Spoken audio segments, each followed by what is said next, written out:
Tumambad sa atin itong first large-scale landslide at gagawin natin, mai-inspeksyonin natin yan, no? Sa kasalukuyan. So ang gagawin ko, iaakit ko muna yung motorsiklo sa itaas para makunan ang ating steady camera ang itsura ng landslide niya.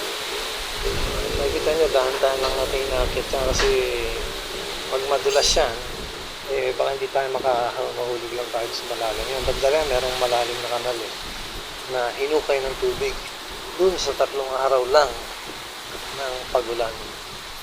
So, hawak ko yung isang camera at pinupunan ko yung video.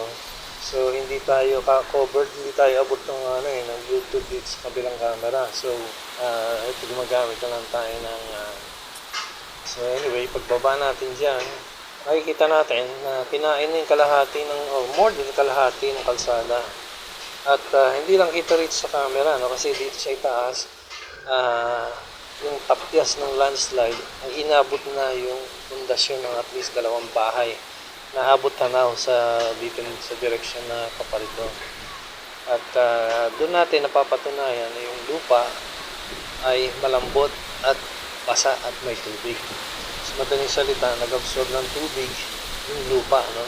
Makikita nyo naman, no, na napakaraming halaman at puno ang sa paligid.